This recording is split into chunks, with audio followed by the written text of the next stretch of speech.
21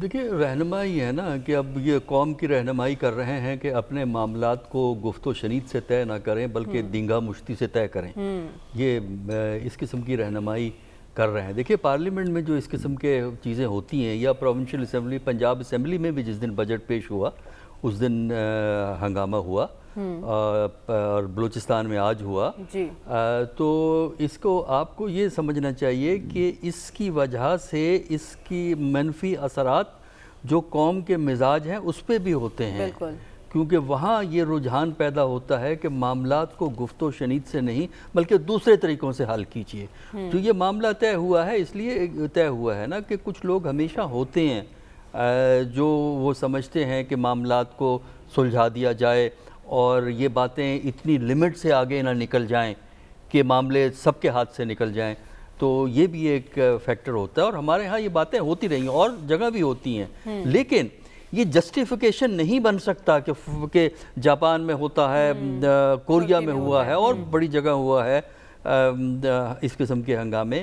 یہ کوئی اچھی بات نہیں ہے. ہمیں ایک اچھی روایت قائم کرنی چاہیے. لیکن افسوس کی بات یہ ہے کہ 88 اور 99 کا جو دور ہے اس میں بھی ہنگامے ہوتے تھے اسی طرح ایک دوسرے پہ. یعنی ہمارے ہاں فیشن ہو گیا ہے کہ صدر مملکت کی سپیچ کو آرام سے نہیں سننا. یہ 1988 کے بعد ہوا ہے. اور بجٹ کو آرام سے نہیں سننا.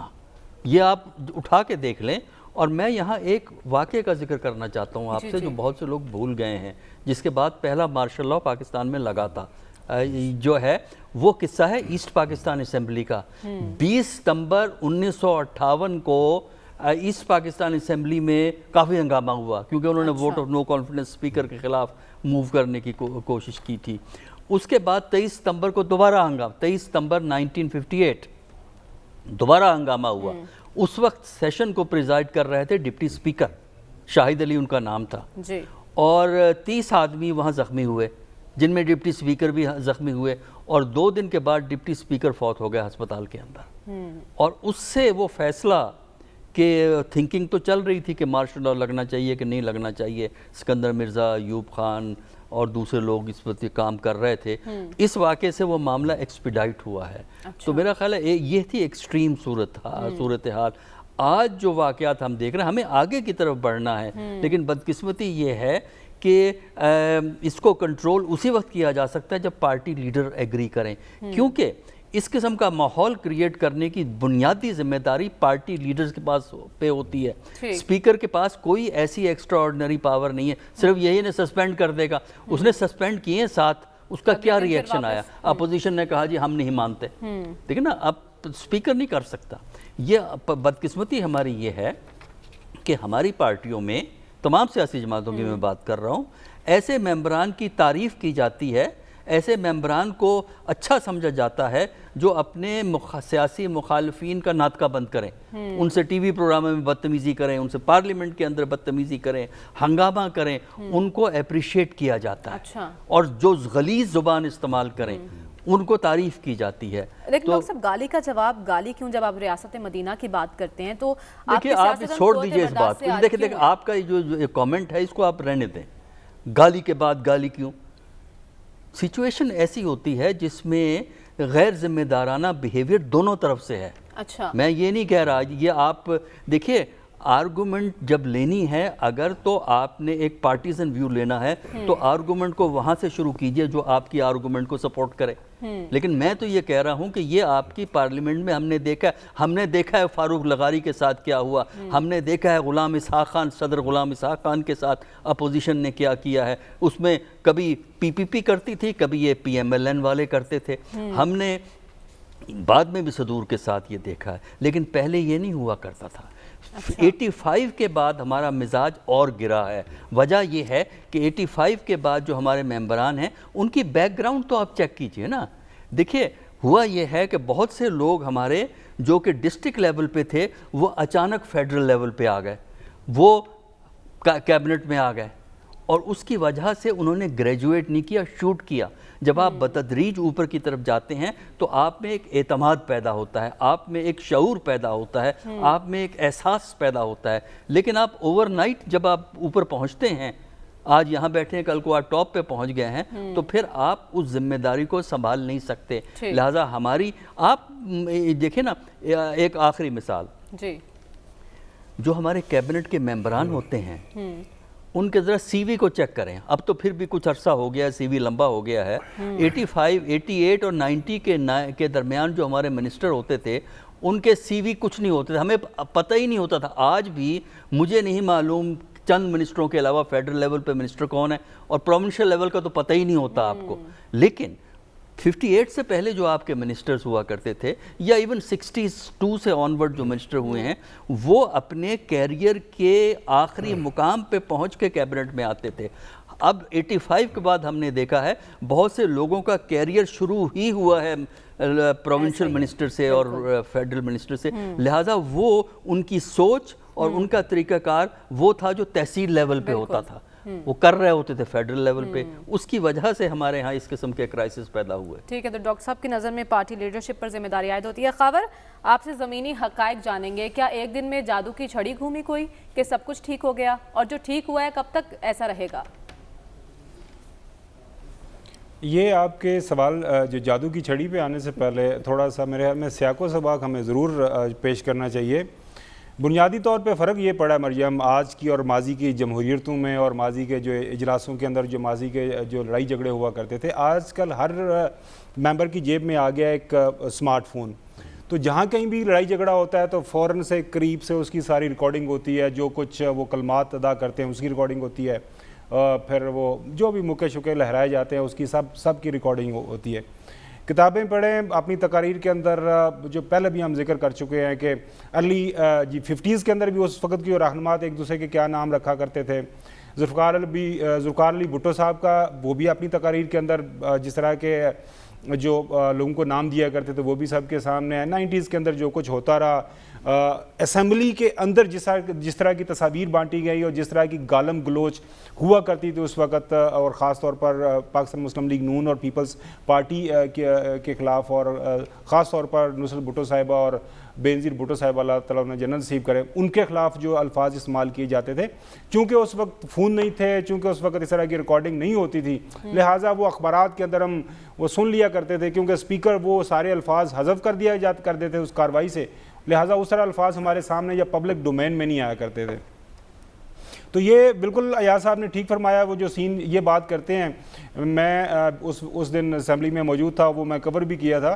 وہ اگر آپ کلپ دیکھیں تو وہ ٹھیک ٹھاک مکے، اور شاہد حقان عباسی صاحب، کیپٹن صفدر صاحب، ایک ارشد بڑائچ بہاولپور سے شاید پیپلز پارٹی کے ایم این اے تھے، ان کے درمیان وہ ان کے کپڑے شپڑے انہیں بھاڑے اور تھپڑ شپڑ ٹکا کے ایک دوسرے کے ساتھ کچھ ہوا. اچھا، اب یہ جو ہوا، جو موجودہ صورتحال ہوئی، ہر سیشن سے پہلے ایک ایڈوائزری کمیٹی کا اجلاس ہوتا ہے، اس کے اندر دونوں اطراف سے یہ فیصلہ کیا گیا، اور خاص طور پر حکومت نے کہا کہ جی آپ ہمیں پچھلے 3 سال سے بات نہیں کرنے دے رہے، نہ ہمارے وزراء کو، نہ ہمارے پرائم منسٹر کو. جب بھی بات کرتے ہیں اپوزیشن اپنی بات کر کے چلی جاتی ہے، اور جو اس دفعہ ہم ایسے نہیں ہونے دیں گے. آپ بھی آرام سے بات کریں، ہمارے جو منسٹر کو بجٹ پیش کرنے دیں، اس کے بعد آپ آرام سے بات کریں. اگر آپ نے ہمارے وزیر کو بجٹ پیش کرنے نہیں دیا تو پھر ہم آپ کے جو لیڈر آف دا اپوزیشن کو تقریر نہیں کرنے دیں گے. یہ ایڈوائزری کمیٹی کے اندر یہ بات ہوئی. اس کے بعد پھر سب کے سامنے سارا جس دن بجٹ پیش ہوا وہ اپوزیشن ہمیشہ کرتے رہی، انہوں نے ٹکا کے جو اس دن احتجاج کیا. اب آ گئی جو لیڈر آف دا اپوزیشن کا جو ایک روایت ہے، وہ بجٹ سپیچ اوپن کرتے ہیں، اس کے اوپر بحث شروع کرتے ہیں.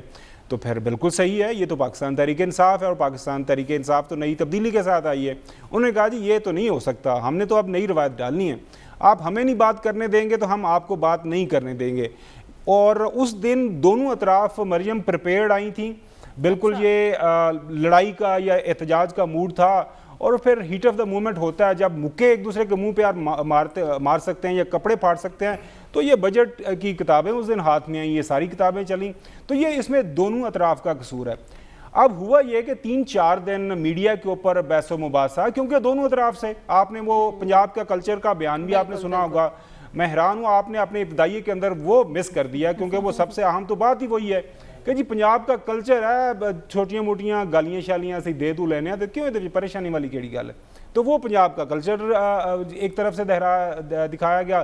دوسری طرف سے پی ٹی آئی کا جو اپنا ان کا ڈیفالٹ سیٹنگ ہے، پی ٹی آئی حکومت میں ہو اپوزیشن میں ہو، وہ ہر وقت لڑنے کے لیے تیار رہتے ہیں، تو وہ لڑنے کے لیے تیار تھے، تو پھر یہ سارے کا سارا ہم نے جو تماشا دیکھا۔ اب آپ کا سوال کہ جی یہ کیا ہوا جادو کی چھڑی، اب دونوں طرف کو سمجھ آ گئی کہ جی اب ایسے نہیں ہو سکتا کہ اگر اس طرح لڑتے رہیں گے میڈیا کے اوپر، میں آپ بیٹھ کے جو ہے تنقید کر رہے تھے، اوورآل جو ہے ایک پرسیپشن بن رہی تھی کہ یہ ہمارے سیاستدان ہیں، تو پھر سیاستدانوں کو یہ سمجھ آئی کہ اگر اسی طرح ہم کرتے رہے تو یہ تو بھیا ہماری بہت زیادہ بےزتی ہو رہی ہے۔ وہ پھر کہیں کوئی سینس پریویل کی۔ اگر کسی کا یہ خیال ہے کہ کہیں سے کوئی حکم نامہ آ گیا، کہیں سے ڈائریکشن آ گئی کہ اب آپ نے چپ کر کے ایک دوسرے کی بات سنی ہے کیونکہ شاید لاہور میں آپ کو بیٹھ کے اس طرح کی کسی سازش کی بو آ رہی ہو، تو ایسی کوئی بات نہیں ہوئی، کیونکہ دونوں لڑائی کر کے تھک گئے تھے، جس طرح یا صاحب نے کہا اب کوئی اس کے بعد کوئی وجہ نہیں رہ گئی تھی۔ اب درمیان میں اب کیا کرنا ہے اس کے بعد؟ آپ دیکھا آپ نے لیڈر اپوزیشن نے بھی اپنے کو دل بھر کے انہوں نے تقریر کی 3-4 گھنٹے کی، اور پھر حکومتی جو ہے وزراء کی طرف سے بھی جو ہے وہ بیانات دیے جا رہے ہیں، تو تقاریر ہو رہی ہیں اور بڑے سکون سے ہو رہی ہیں، تو یہ ساری چیز ہے۔ میں بالکل بار بار میں یا صاحب کا حوالہ دے رہا ہوں کہ میں ان کی بات کو سپورٹ کرتا ہوں، یہ ماضی میں بھی ہوتا رہا ہے اور یہ اس طرح اسمبلیوں کے اندر ہوتا ہے۔ انگریز ذرا انگریزی زبان کے اندر ایک دوسرے کو تنقید کرتے ہیں، تو وہ الفاظ اگر ہم اردو میں یا پنجابی میں ترجمہ کر لیں تو ہو سکتا ہے وہ ذرا اور ہمارے لیے وہ لیکن یہ اچھی بات ہے خاور کے سیاستدانوں کو سمجھ آ گئی ہے کہ اس طرز عمل سے نہ صرف ان کا تماشا بن رہا ہے بلکہ ایوان کا تقدس بھی پامال ہو رہا ہے۔ ہم دعا گو ہیں کہ آگے ایوان کا ماحول ایسے ہی اچھا رہے، یعنی دعا شاکر تو منگی رکھ، دعا جانے خدا جانے۔ آگے بڑھنے انتخابی اصلاحات کی بات کرنی ہے اس بریک کے بعد، stay with us. Welcome back ناظرین۔ انتخابی اصلاحات کے معاملے پر حکومت اور اپوزیشن ایک بار پھر آمنے سامنے ہیں، اور الیکشن کمیشن نے الیکشن ایکٹ ترمیمی بل کی متعدد شقوں کو آئین کے متصادم قرار دے دیا ہے۔ ایاز میر صاحب، اگر ہم نے دھاندلی کے شور سے جان چھڑانی ہے تو اصلاحات تو کرنی ہوگی، دونوں طرف سنجیدگی کی ضرورت ہے۔ آپ کو لگتا ہے یہ معاملہ کس کروٹ بیٹھے گا؟ میں یہاں پہ تواتر سے اصلاحات، انتخابی اصلاحات کی بات اس پروگرام میں سنتا ہے، میری آج تک سمجھ میں نہیں آیا کہ کون سی آپ کو اصلاحات چاہیے یہاں پہ مطلب کون سی چیز ہے جو کمی ہے۔ بات یہ ہے کہ سارے قانون بنے ہوئے ہیں، قانون کہتے ہیں کہ شفاف طریقے سے آپ کریں۔ اگر ہم جو ہے وہ پھر ہمارا وہ جو جس طریقے سے ہم الیکشن کرتے ہیں کئی دفعہ وہ اونچ نیچ ہو جاتی ہے، تو آپ اصلاحات کون سی لانا چاہتے ہیں؟ یہ جو یہ الیکٹرانک ووٹنگ مشین ہے، یہ کوئی اصلاحات نہیں ہے، پر تواتر سے ہم کہتے آئے اس پروگرام میں اصلاحات ہونی چاہیے۔ کون سی اصلاحات؟ کوئی بتائے تو صحیح نا۔ ووٹرز کو کیا ہیلی کاپٹرز میں لانا چاہیے؟ وہ آرمڈ پرسنل کیریئر وہاں پہ کھڑے کرنے چاہیے؟ آپ کی الیکشن ہوتی ہے، وہ پولنگ ایجنٹ ہوتے ہیں، ایک طریقہ کار بنا ہوا ہے، پولنگ سٹاف ہوتا ہے، زیادہ اسے کرنے کے لیے پولیس کی نفری تو ہوتی ہے۔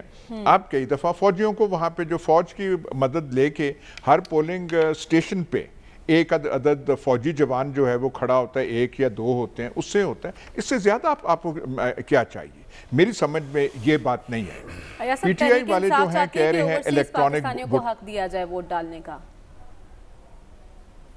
وہ اصلاحات میں تو نہ آیا نا۔ الیکشن کمیشن کا جو انہوں نے اعتراضات کیے ہیں اس پہ، انہوں نے کہا ہے کہ آپ کو فلانا قانون جو ہے پھر تبدیل کرنا پڑے گا، اور یہ ہے صرف یہ کہہ دینا۔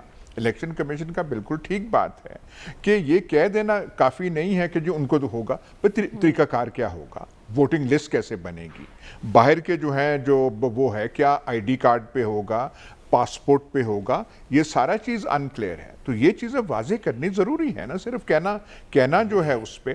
تو جو الیکشن کمیشن نے جو اعتراضات کیے ہیں اور لمبی چوڑی اعتراضات کیے ہیں اس پہ غور کرنا چاہیے۔ وہ اچھی چیز ہے، انہوں نے قانون پاس کیا ہے، جلدی میں کیا ہے یا سوچ سمجھ کے کیا ہے، یہ اچھی چیز ہے۔ ایک کانسٹیٹیوشنل فورم ہے الیکشن کمیشن آف پاکستان، وہ اس پہ اعتراضات کر رہا ہے، فارمل طریقے سے کر رہا ہے، ایسے ہی ہونا چاہیے، اور ان کی جو آبجیکشنز ہیں، ریزرویشنز ہیں، ان کو خاطر میں لانا چاہیے اور دیکھنا چاہیے۔ پر یہ جو ہے جو آپ نے وہ شروع میں کہا جی اصلاحات، کون سی اصلاحات کرنی چاہیے؟ اور آپ کو قانون میں ہر چیز ہے، قانون آپ کو یہ نہیں کہتا کہ آپ غلط طریقے سے کریں یا دھاندلی کریں یا دھاندلی کی، وہ ہم اب کرتے ہیں، ہر چیز میں کرتے ہیں۔ قانون کہتا ہے کہ رشوت دینی چاہیے، قانون کہتا ہے کہ آپ ایسے ایسے کریں یا یہ کریں، پر ہم کرتے ہیں سارا کچھ نا۔ قانون کہتا ہے کہ ملاوٹ کریں آپ عام چیزوں میں، فوڈ سٹفس میں، لیکن ہم کرتے ہیں وہ چیز۔ تو اس کے لیے وہ جو اسٹیبلش پروسیجرز ہیں الیکشن کے، ان پہ سختی سے عمل درآمد کرانا ہے۔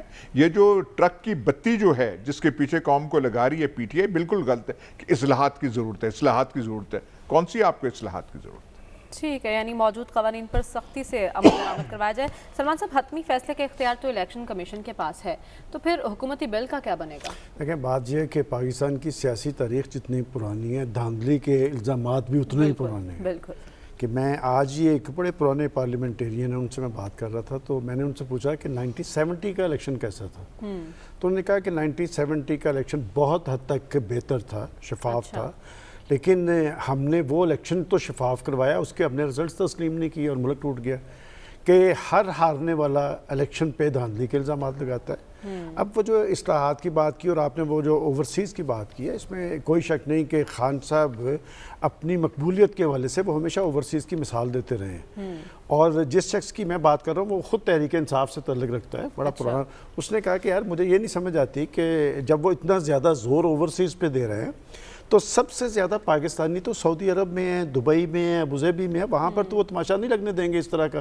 تو میرا خیال ہے کہ جو قانون ہوتا ہے نا، وہ ملک کے لیے ہوتا ہے، وہ اس کا نفاذ پوری پاکستانی عوام پہ ہوتا ہے۔ تو کیا وجہ ہے کہ ہم سمجھتے ہیں کہ جی ڈیموکریسی جو ہے وہ ڈائیلاگ کے عمل کا نام ہے، کسی چیز پہ تو آپ بیٹھ کے کوئی متفق چیز نکال لیں۔ اب اپوزیشن مخالفت کیوں کر رہی ہے؟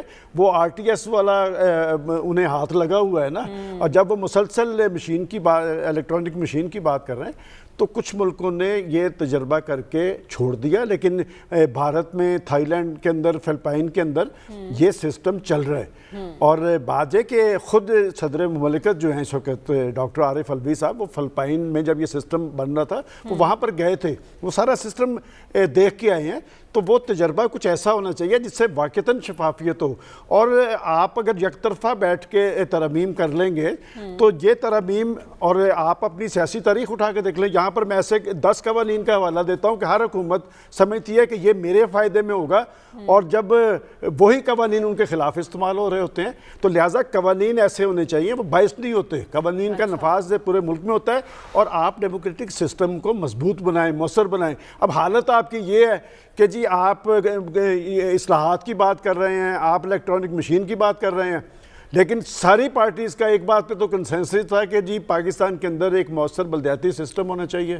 آج تک مجھے بتائیں کہ کسی پہ پارٹی نے، اور خاص طور پہ عمران خان صاحب تو سب سے زیادہ ٹچی تھے، انہوں نے ایک تجربہ بھی کر کے دکھایا کہ اگر پختونخوا کے اندر ان کی پارٹی کو پذیرائی ملی ہے تو اس کی بنیادی وجہ ان کا وہ سسٹم تھا، لیکن کیا وجہ ہے کہ وہ بھی نہیں کرا سکے۔ اور پھر یہ جو پولیٹیکل پارٹیز جمہوریت کے نعرے لگاتے ہیں، یہ جو بلدیاتی انتخابات ہیں، یہ تو ہمیشہ عدالت عظمیٰ کے کہنے پہ ہوئے ہیں۔ لہٰذا اگر وہ کوئی انتخابی اصلاحات یا اس سسٹم کو جدید بنانا چاہتے ہیں، یا پھر وہ جو آپ کہتی ہیں کہ زمینی حقائق کے مطابق جس میں جو اثر و رسوخ کا عمل بندہ ہوتا ہے وہ اثر انداز ہوتا ہے، دھاندلی کا مرتکب ہوتا ہے، تو اس سارے سسٹم کو مؤثر بنانے کے لیے آپ مل کے بیٹھیں، اور بیٹھ کے کوئی کہ اپنے سسٹم کو تو مضبوط بنا لیں۔ ہمارے پریس کلب کے الیکشن ہوتے ہیں، بار ایسوسی ایشنوں کے الیکشن ہوتے ہیں، ہم نے نہیں کبھی سنا کہ کسی نے دھاندلی کا الزام لگایا ہو۔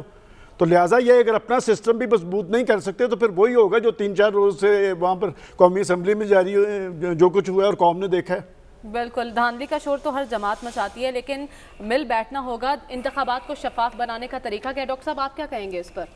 دیکھیے، انتخابات کے لیے 3 چیزیں آپ کو ذہن میں رکھنی چاہیے۔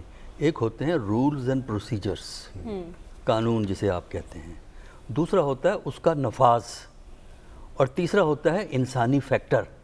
ہمارے ہاں جو سب سے بڑا پرابلم ہے وہ انسانی فیکٹر کا ہے کہ اگر میں بے ایمانی پہ تل گیا ہوں، میں نے اسمبلی کے رول تو نہیں کہتے نا کہ آپ یہ جو کچھ ہوا ہے وہ کریں، لیکن کرتے ہیں یہ لوگ، یہ ہے ہیومن فیکٹر۔ تو جب تک آپ ہیومن فیکٹر کو کنٹرول نہیں کریں گے، اس وقت تک آپ کوئی رول لے آئیے، آپ کے الیکشن میں دھاندلی کا الزام لگے گا، کیونکہ ایک فیشن ہو گیا ہے ہمارے ہاں۔ دوسرا یہ ہے کہ اگر کوئی رولز اینڈ ریگولیشن کو آپ نے چینج کرنا ہے، کچھ ایکسپیرینس کے بیس پہ آپ اصلاح کرنا چاہتے ہیں، تو وہ اسی وقت ہو سکتا ہے جب گورنمنٹ اور اپوزیشن کسی بات پہ ایگری کریں۔ یک طرفہ طور پر حکومت یہ کام نہ کر سکتی ہے۔ تیسری بات جو ذہن میں رکھیے، ابھی آپ نے کومنٹ میں کہا تھا کہ الیکشن کمیشن اعتراض کر دے گا۔ دیکھیے اگر پارلیمنٹ لا بنا دیتی ہے، الیکشن کمیشن پھر اعتراض نہیں کر سکتا۔ اچھا، وہ صرف کورٹ آف لا میں جا کے کیس کر سکتا ہے، اس کی لیگیلٹی کو چیلنج کر سکتا ہے، لیکن پارلیمنٹ کے لا کو الیکشن کمیشن کو ماننا پڑے گا۔ یہ الیکشن کمیشن کو اتنا الیکشن کمیشن جو ہے وہ آئین سے بالاتر نہیں ہے، اور قانون بنانے کا حق پارلیمنٹ کو حاصل ہے۔ یہ خیال رکھا ذہن میں۔ جو انہوں نے بات، اصل میں ٹائم نہیں ہے ورنہ میں آپ کو بتاتا کہ جو انہوں نے اعتراض کیے ہیں کچھ ویلڈ ہیں، کچھ انویلڈ اعتراضات کیے ہیں۔ ایگو کا مسئلہ ہے الیکشن کمیشن کا، تو وہ اصل میں ٹائم نہیں ہے ورنہ میں آپ کو بتاتا۔ دیکھیے اب سوال ہے اوورسیز پاکستانیز کا۔ میرا خیال ہے کہ اوورسیز پاکستانی کو پاکستان کے الیکشن میں ووٹ ڈالنے کا حق نہیں دینا چاہیے، اس لیے کہ اس سے اتنے مسائل آپ کو پیدا ہوں گے جو آپ ہینڈل نہیں کر سکیں گے۔ کیسے مسائل؟ اب پھر وہی ٹائم کا مسئلہ ہے۔ آپ بتائیے ڈاکٹر صاحب، چند ایک مسائل دیکھیے بتائیے۔ اس میں مسائل یہ ہیں کہ ووٹ کس طرح دیا جائے گا۔ اگر ان کا ووٹ اس کانسٹیٹوئنسی میں آپ کاؤنٹ کریں گے جو اوریجنل ان کا ہے، اگر کوئی سرگودا کے گاؤں میں رہتا ہے، اس کا ووٹ سرگودا کے گاؤں میں اگر آپ کاؤنٹ کریں گے تو اس کا ووٹ کاسٹ کس طرح ہوگا؟ دنیا میں جو اوورسیز جو لوگ ووٹ دیتے ہیں اس کے صرف دو طریقے ہیں۔ ایک تو ہے پوسٹل ووٹ، اور دوسرا طریقہ جن ملکوں نے اجازت دی ہے، دوسرا طریقہ ہوتا ہے وہ ایمبیسی میں جا کے ووٹ ڈالتے ہیں۔ جو ہمارے ہاں الیکٹرانک میتھڈ کا سوچ رہے ہیں اس سے کرپشن بڑھے گی۔ پھر ایک اور مسئلہ ہے، دیکھیے وہ خصوصاً پاکستانی اوورسیز کا ہے، وہ یہ ہے کہ پاکستانی اوورسیز اچھے خاصے ڈیوائیڈڈ ہیں۔ صرف یہ نہیں ہے، دیکھیے پروفیشنل کی تعداد تھوڑی ہے، آپ کے ہم میجورٹی بیچارے وہ محنت مزدوری کرنے والے ہیں، وہ آلریڈی ڈیوائیڈڈ ہیں پولیٹیکل بنیادوں پہ۔ جس طرح ہمارے ہاں سیاسی بنیادوں پہ تقسیم ہے، اسی طرح امریکہ برطانیہ میں، پاکستانی کینیڈا میں تقسیم ہے۔ اس کے علاوہ کچھ مذہبی فرقہ واریت کی بنیاد پہ بھی وہاں آپ کو تقسیم جو ہے وہ نظر آتی ہے۔ اور اگر اوورسیز پاکستانی خدمت کرنا چاہتے ہیں پاکستان کی، تو یہ نہیں ہے کہ پاکستان کے الیکشن میں ووٹ دیں۔ اگر وہ پاکستان کی خدمت کرنا چاہتے ہیں تو اپنے پولیٹیکل کلاؤڈ کو وہاں کے لوکل الیکشن میں اور پارلیمنٹ کے الیکشن میں بڑھائیں، جس طرح برطانیہ کے اندر کیا ہے۔ برطانیہ کے اندر لیبر پارٹی کی جو کشمیر کی پالیسی میں جو تبدیلی آئی ہے وہ ان پاکستانیوں کی وجہ سے ہے جو وہاں انگلینڈ کے اندر ہیں اور وہاں کے انتخابات میں حصہ لیتے ہیں، پارلیمنٹ میں موجود ہیں، ان کی وجہ سے ہی ہوا ہے۔ تو ان پاکستانیز کو چاہیے کہ وہ اپنا پولیٹیکل انفلوئنس پاکستان میں نہیں، ہوم جہاں وہ رہتے ہیں وہاں بلڈ کریں، اور پھر جب وہاں کی پارلیمنٹ میں جائیں گے، وہاں کی پروونشل اسمبلیز میں جائیں گے، لوکل کونسل میں جائیں گے، تو وہ پاکستان کی بہتر خدمت کر سکیں گے، بجائے اس کے کہ وہ پاکستان کے اندرونی انتخابات کے اندر آنا چاہیں۔ وہاں ڈویژن ہوں گی، جھگڑے پیدا ہوں گے، اور ان کو مینیج کرنا جو ہے اتنا آسان نہیں ہوگا۔ بنیاد کیا ہے؟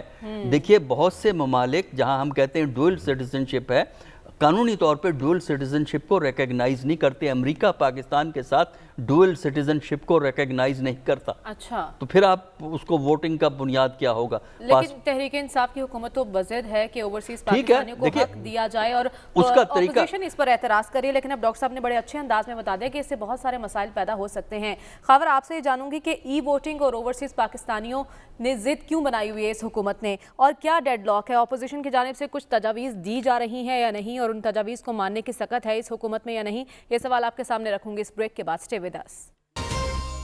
ویلکم بیک ناظرین۔ خاور آپ سے یہ جاننا چاہیں گے کہ حکومت اور اپوزیشن کے درمیان انتخابی اصلاحات کو لے کر ڈیڈ لاک کیوں ہے، اور حکومت ای ووٹنگ پر اصرار کیوں کر رہی ہے؟